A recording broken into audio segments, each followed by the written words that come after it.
कुरान पाक ला करके जुनैद बगदादी के सामने रखा और कहा, जुनैद क्या ये मेरे नबी की तस्वीर नहीं है?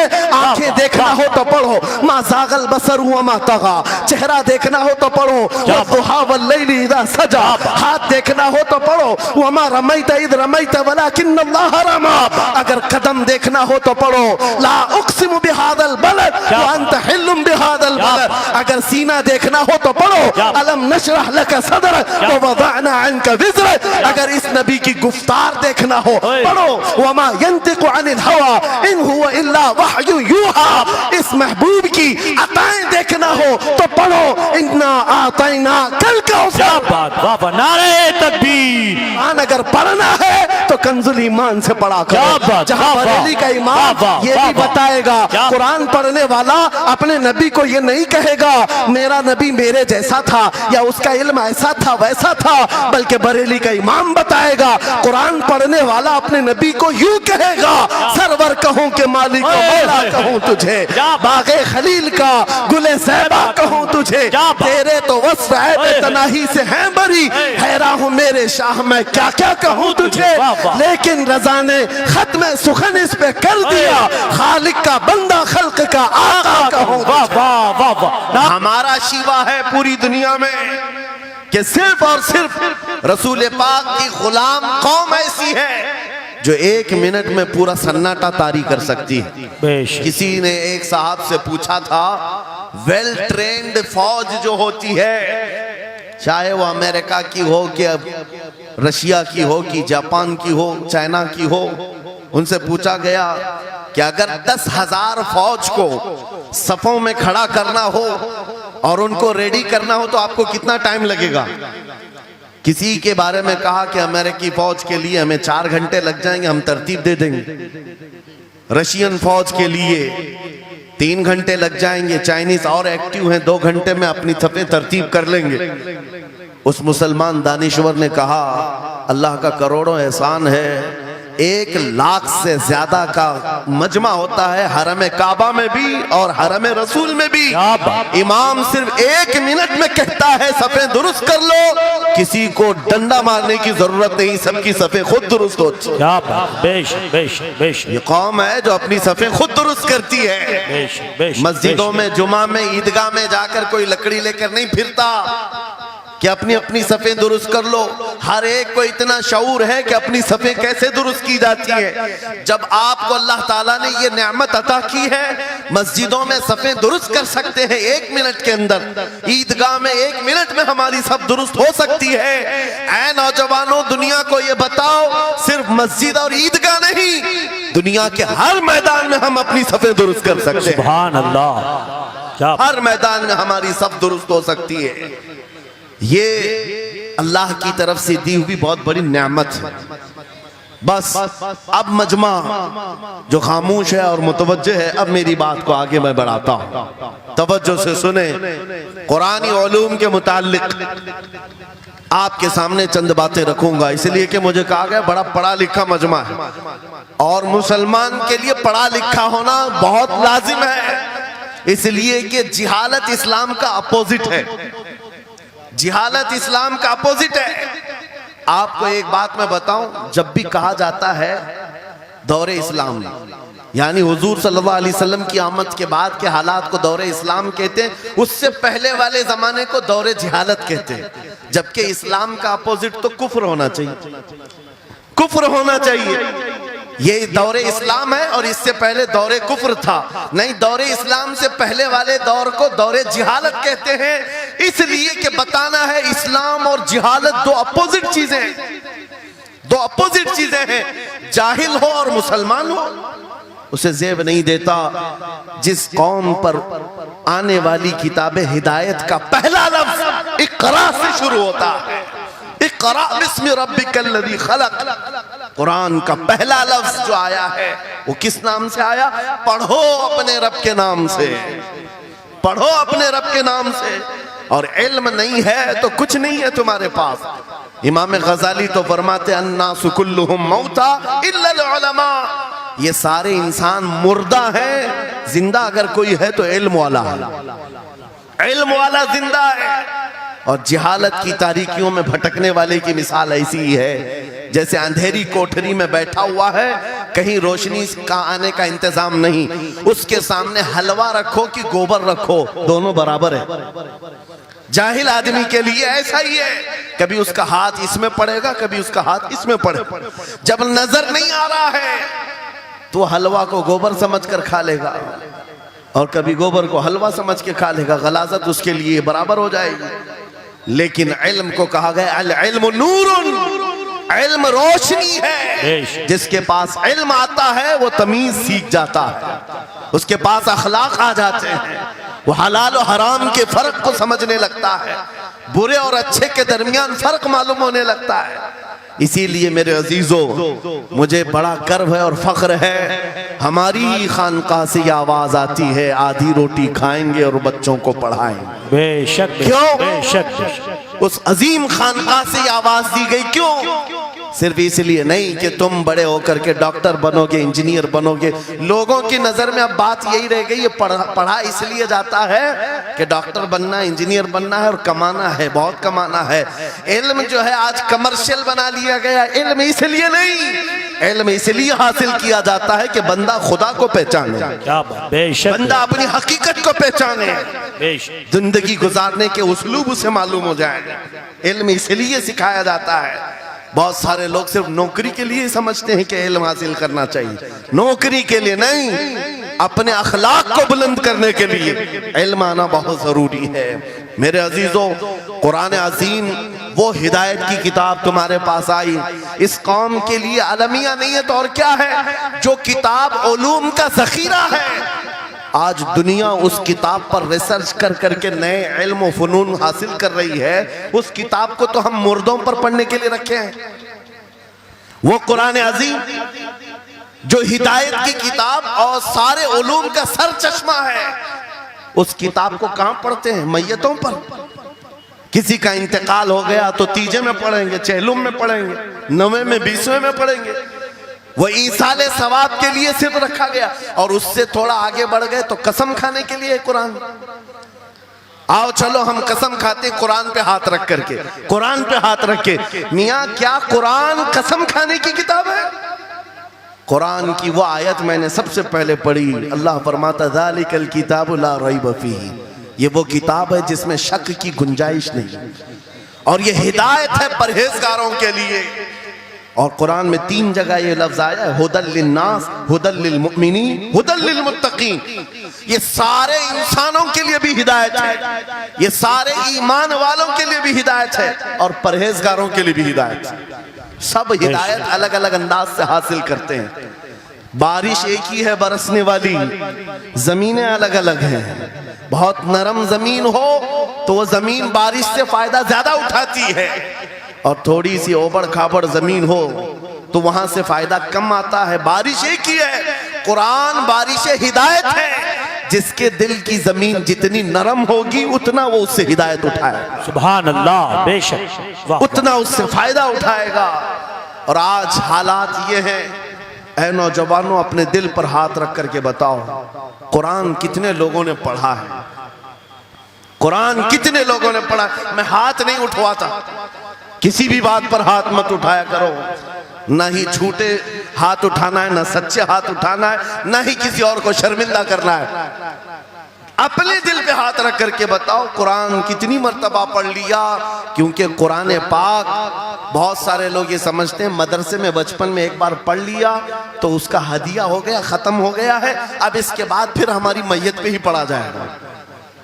इसलिए तो कुरान के उलूम से नावाकिफ हो गए।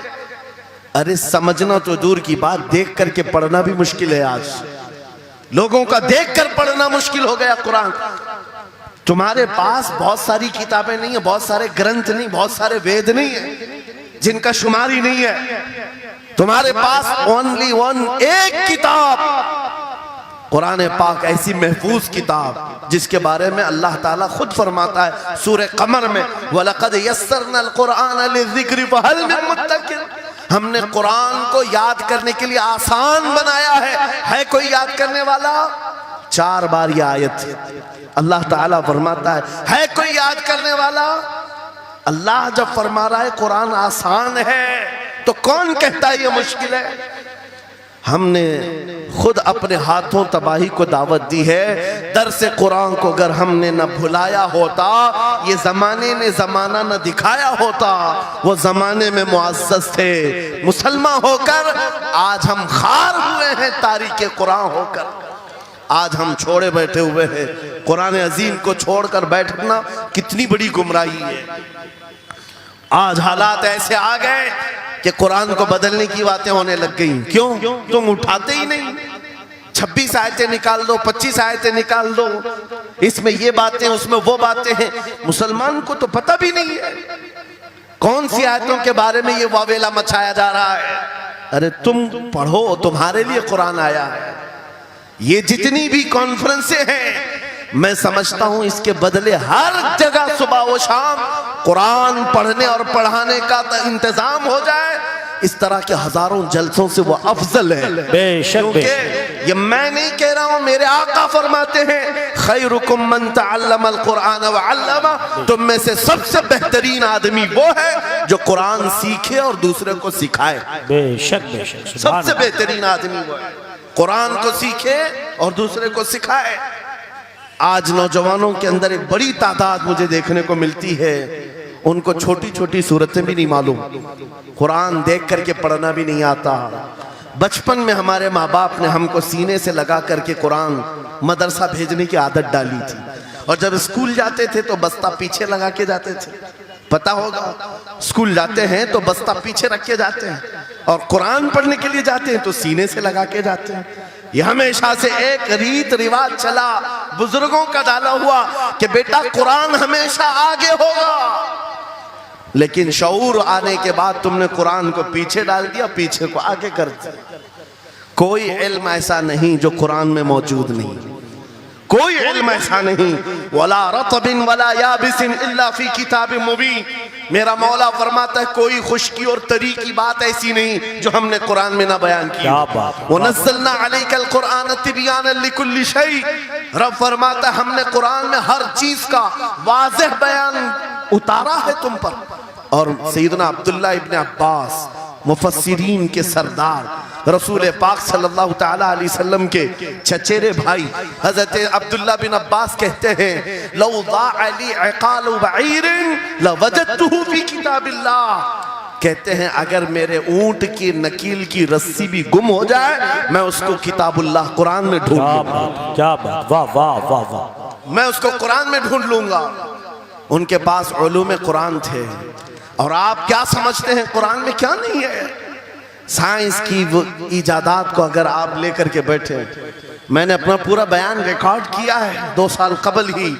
यहाँ वक्त की किल्लत है, मैं आपके सामने अर्ज करता हूँ 16वीं सदी के बाद या 18वीं सदी के बाद साइंस की तरक्कियात ने अपना पैर जमाना शुरू किया है इस रुए जमीन पर, जबकि मेरे मुस्तफ़ा करीम सल्लल्लाहु ताला अलैहि वसल्लम की जुबान अक़दस से निकले हुए कलमात जो कुरान में मौजूद हैं, उठाओ और मैं बताता हूँ हर चीज का इल्म कुरान में मौजूद है।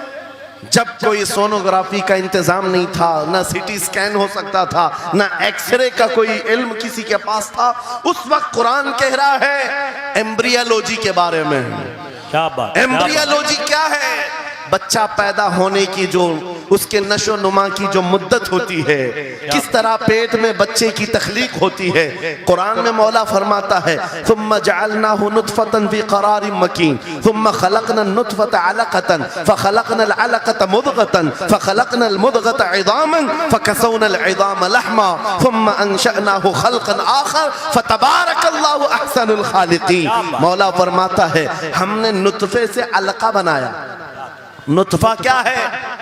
स्पर्म का वो एक कतरा जो मर्द के जरिए से औरत के रहम में जाता है, उसके बच्चे की थैली में जाता है, एक नुतफा, एक बूंद, जिसको नुतफा कहा गया है।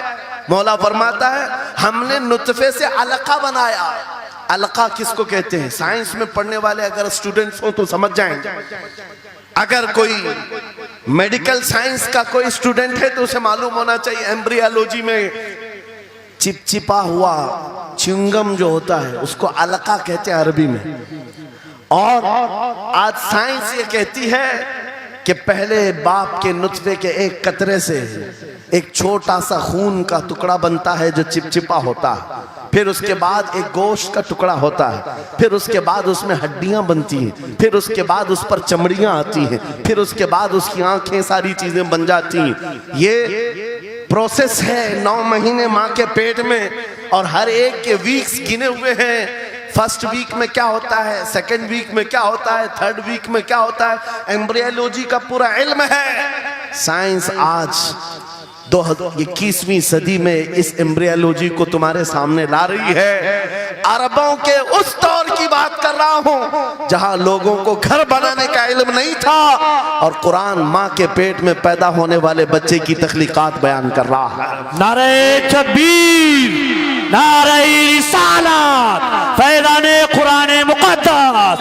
फैज़ाने शेखुल मशाइख, नारे तकबीर, नारे रिसालत। वाह वाह। मशहूर साइंसदान है फ्रैंक प्रेस नाम से, जिसने ये थ्योरी दुनिया को बताई कि अर्दियात, जमीन के अंदर जो वसात हो रही है, और उसके बाद उसने कहा था, फ्रैंक प्रेस नाम का अंग्रेज मुअर्रिख और अंग्रेज साइंसदान ने कहता है जमीन जो है पानी के ऊपर है, और ऐसे ही पानी के ऊपर कोई चादर बिछा दी जाए तो कभी चादर इधर हो सकती, कभी उधर हो सकती है। इस चादर को मजबूत रखने के लिए इस पर पहाड़ों का होना बहुत जरूरी है। ये 19वीं सदी में फ्रैंक प्रेस कह रहा है, और मेरा मौला कुरान में फरमाता है, अल्लाह ताला फरमाता है, वल जिबाल औतादा, हमने पहाड़ों को मेख बना करके जमीन पर गाड़ा। क्या बात, वाह वाह, बेशक कि जमीन को हिलने नहीं देते पहाड़। अर्दियात का इल्म, एस्ट्रोनॉमी के बारे में, एस्ट्रोलॉजी के बारे में कुरान में मौजूद उलूम आप पढ़ो। जूलॉजी के बारे में, जानवरों के उलूम के बारे में कुरान में पढ़ो।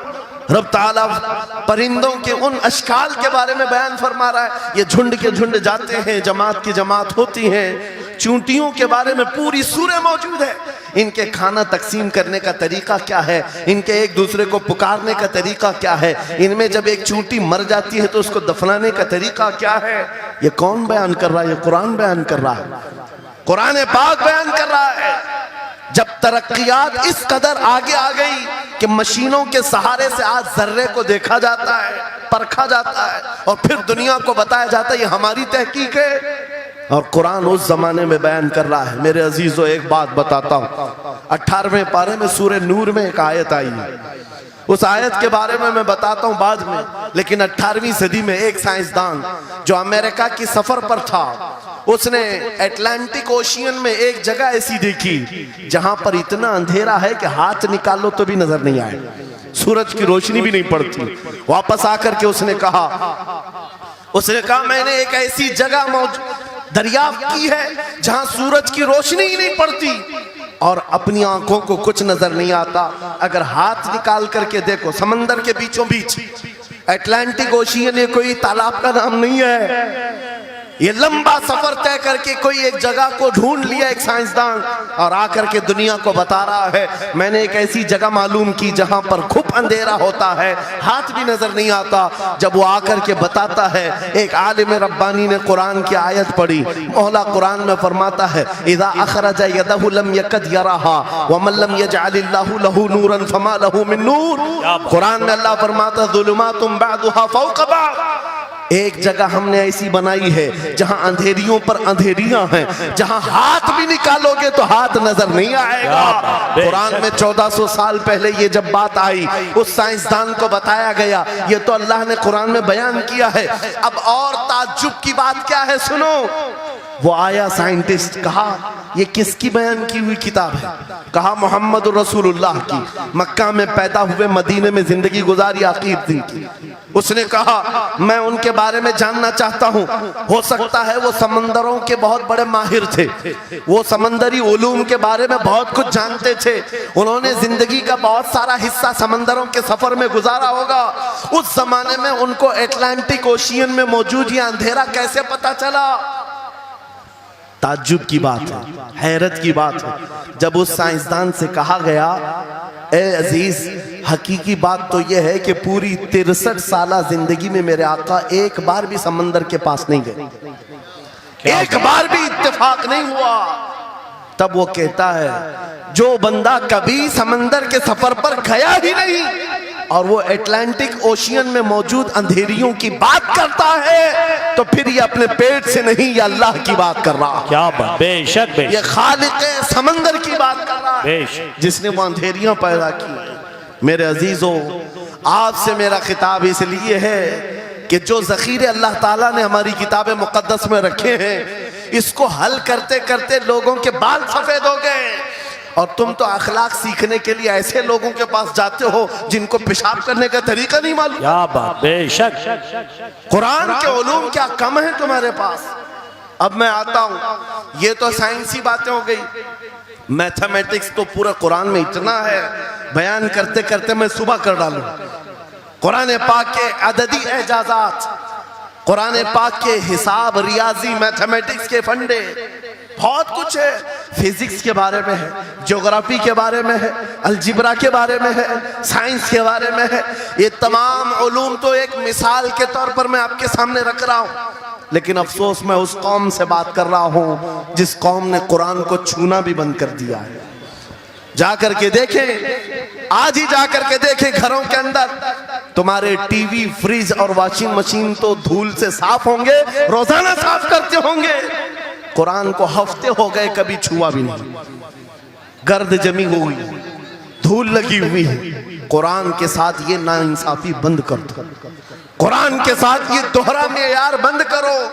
आपको पता है क़यामत के दिन मेरे आका फरमाते हैं जो दो चीजें जिसकी हिमायत में आ गई उसको जन्नत में जाने से कोई नहीं रोकेगा, और दो चीजें जिसके खिलाफ खड़ी हो गई फिर उसको दोज़ख में जाने से भी कोई नहीं रोक सकता।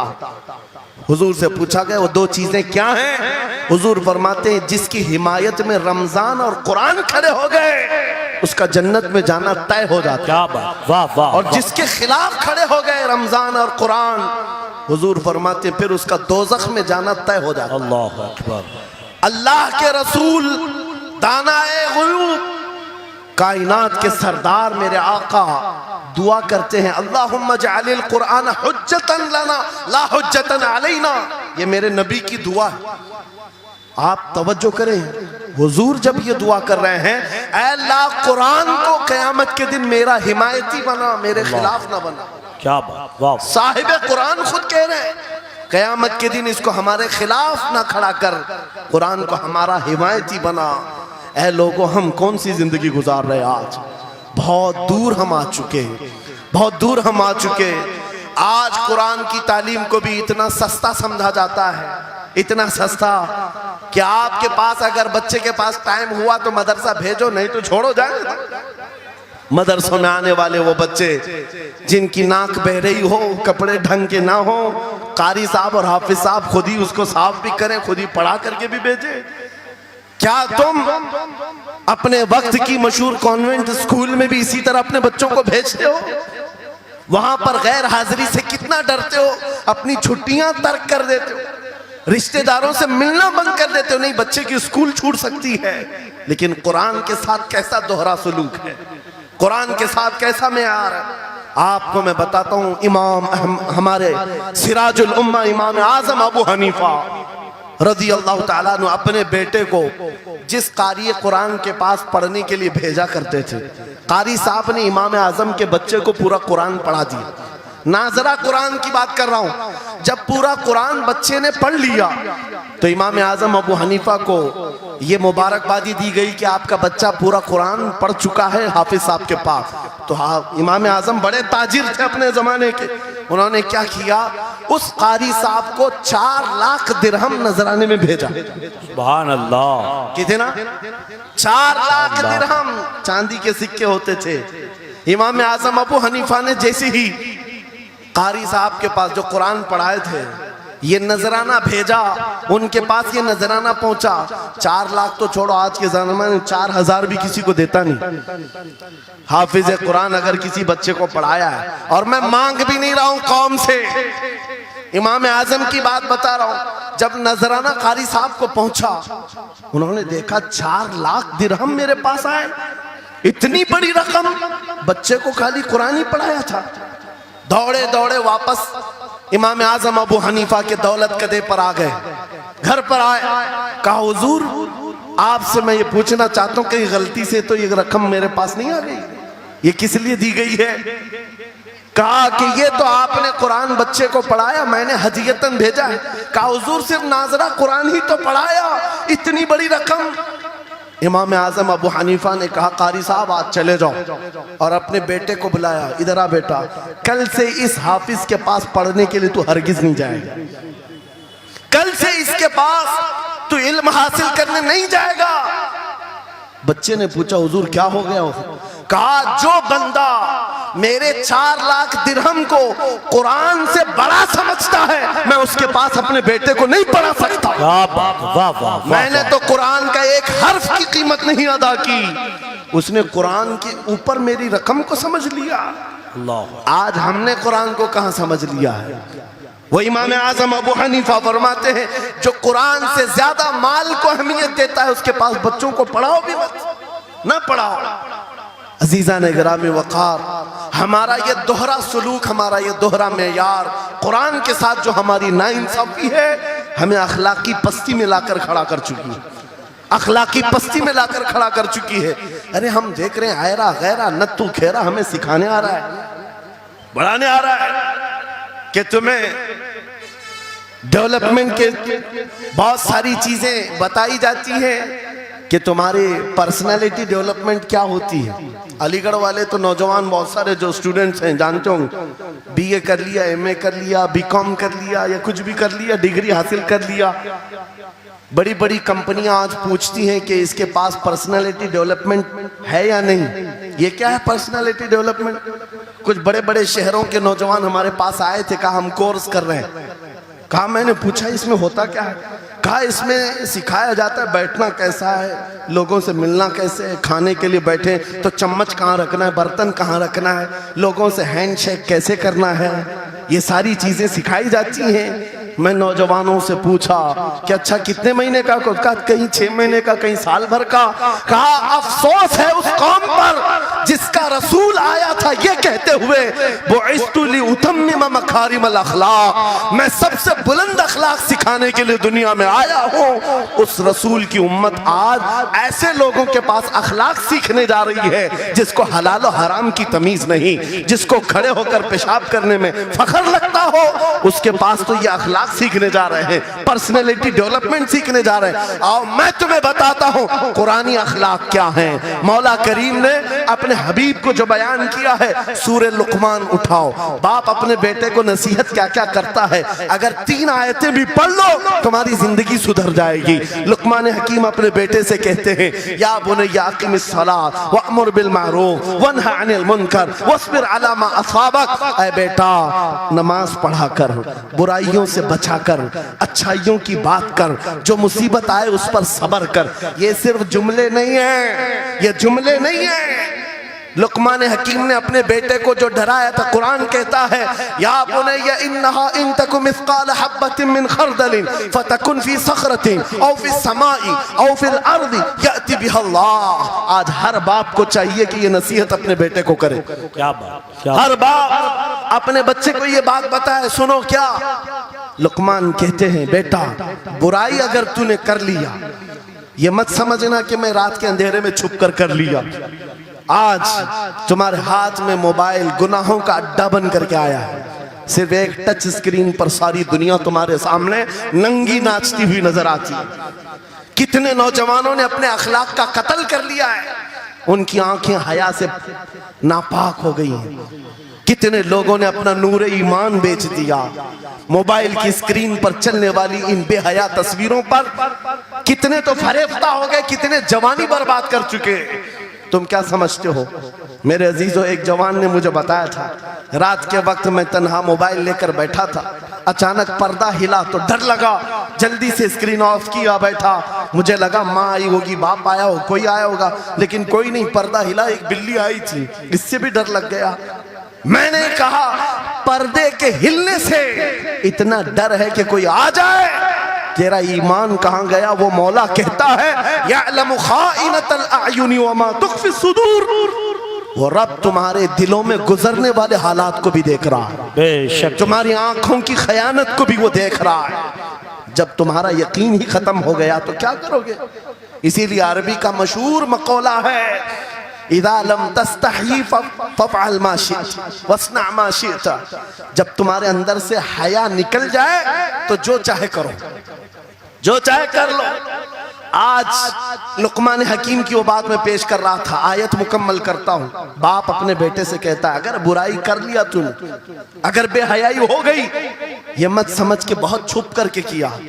आज से 4000 साल पहले लुकमान हकीम कह रहे हैं अपने बेटे से, अगर बुराई तो आसमानों में जाकर करेगा, या पहाड़ के अंदर घुस कर करे, या जमीन के अंदर जाकर करे, कहीं पर भी कर ले।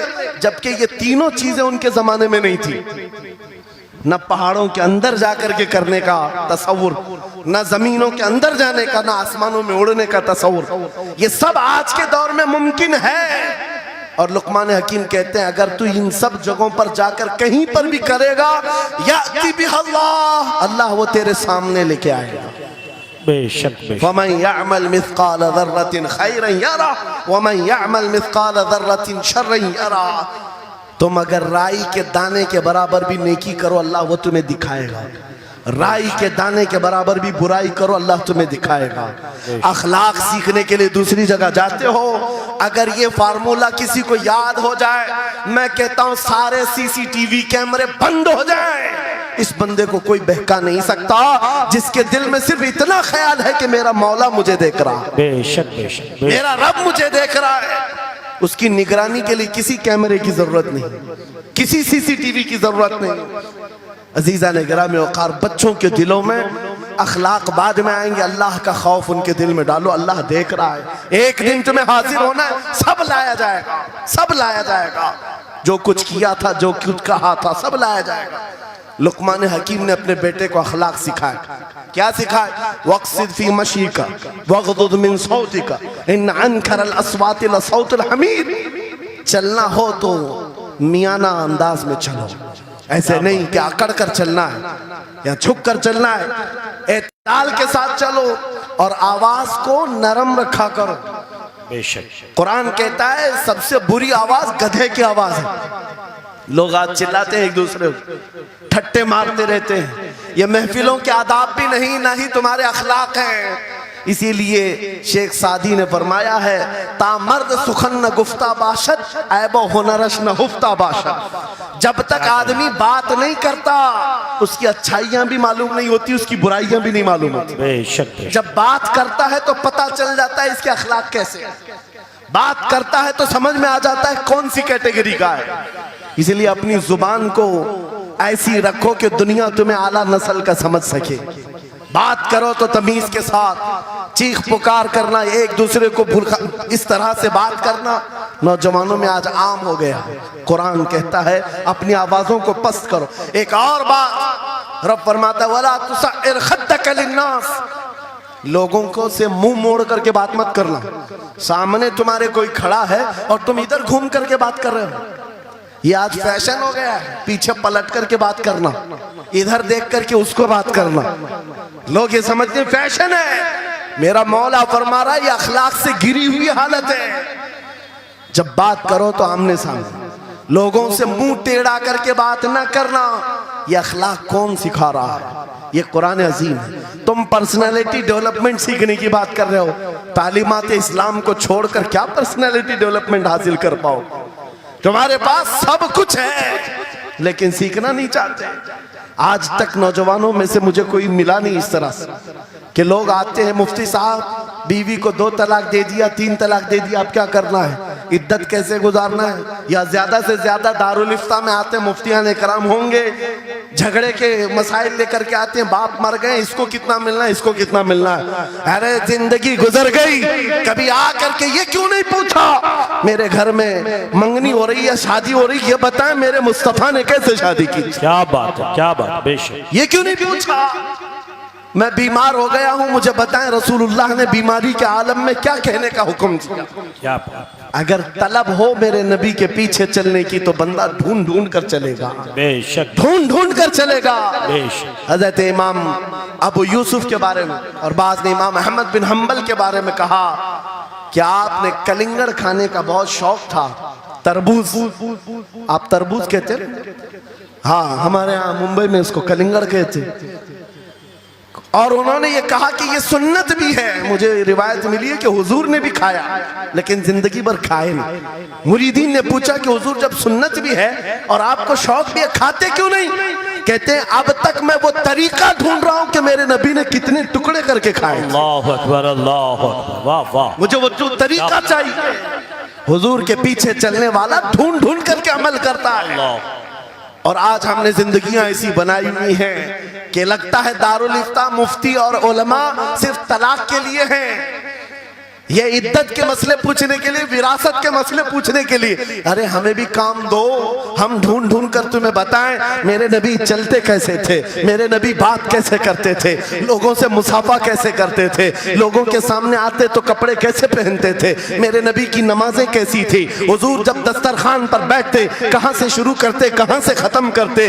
इस काम पर भी तो उलमा को लगाया करते ताकि तुम्हें पता चलता मुझे कहीं और से अखलाक सीखने की जरूरत नहीं, दुनिया के सारे अखलाक मेरे नबी के कदमों में मौजूद है। नारे तकबीर, नारे रिसालत, फैज़ाने खानकाए बरकत, फैज़ाने खानकाए बरकत, शेरे रज़ा, शेरे रज़ा, फैज़ाने शेखुल मशाइख, नारे तकबीर, नारे रिसालत, वाह वाह। दर्स कुरान को अगर हमने न भुलाया होता, ये जमाने ने जमाना न दिखाया होता। इको बंद कर दो, इको। कुरान पाक के सिलसिले में मुझे बयान करने का हुक्म दिया गया, बस मैं वही बातें कर रहा हूं। मैं आपको अपने मौजू से जो मुताल्लिक है वो बातें अर्ज करता हूं। कुरान क्या तमीज सिखाता है। आज घर घर के अंदर जो एक बहुत बड़ी बला आई हुई है, हर तीसरा चौथा घर ये शिकायत लेकर के आता है बेटा हाथ से निकल गया, बेटी हाथ से निकल गई। माँ बाप इस बात के लिए रोज परेशान है, बेटा हाथ में नहीं आता, बेटी हाथ में नहीं आती। जहां ये जवान हुए 10वीं पास किया, ये मुंह दिखाते हैं हमको, आंख फिराते हैं हमको। फरमा बरदार बच्चों की कमी बहुत कम हो गई। गलती इन बच्चों की नहीं, उन माँ बाप की भी है। तुमने इनकी तरबियत तो खिलौनों से की है। इनकी तरबियत में तो तुम चाहते थे कि हर संडे इनको पिकनिक पर ले जाएं, बच्चा खुश हो जाएगा, इनको घुमाएंगे फिराएंगे, जो बच्चा मांगेगा सब ला कर देंगे। अरे ये 14 साल का नहीं हुआ, हाथ में मोबाइल भी पकड़ा दिया, सब कुछ कर दिया बच्चे के लिए। और अब बाप ये सोचता है ये 16 साल का हो जाए तो मेरी बात मानना चाहिए। एक बात याद रखो, जमीन में अदरक बो करके गन्ना आने की उम्मीद मत रखना। बेशक बेशक। जो बोते हो वही फसल आती है। मेरे नबी ने फरमाया अल्लिमु औलादकुम सलासा खिसालिन हुब्ब नबीकुम व हुब्ब अहली बैतिही व तिलावतल कुरानिल करीम। मेरे आका की हदीस है, हुजूर फरमाते हैं अपनी औलाद को सबसे पहले 3 बातें सिखाओ, 3 बातें सिखाओ। क्या है? नंबर 1 अपने नबी की मोहब्बत सिखाओ। बेशक, सुभान अल्लाह। क्या होगा इससे? तुम जिस बात के लिए आज परेशान हो ना, 16 साल के बाद मेरा बच्चा मेरा फरमाबरदार बने, याद रखो तुम अगर इस बच्चे को नबी की मोहब्बत डालो, 16 साल नहीं तुम्हारा बेटा 60 साल का होगा तब भी सर झुकाकर तुम्हारे साथ खड़ा रहे। क्या बात, बेशक बेशक। तुम उसके दिल में अल्लाह रसूल की मोहब्बत डालो, अल्लाह तुम्हारी मोहब्बत उसके दिल में डाले। बेशक बेशक। ये रिटर्न दिया जाता है। नंबर 1 अपने नबी की मोहब्बत, नंबर 2 रसूल पाक के अहले बैत की मोहब्बत। मेरे आका फरमाते हैं बच्चों को सिखाओ। तीसरी चीज कुरान की तिलावत। ये 3 चीजें सिखाओ।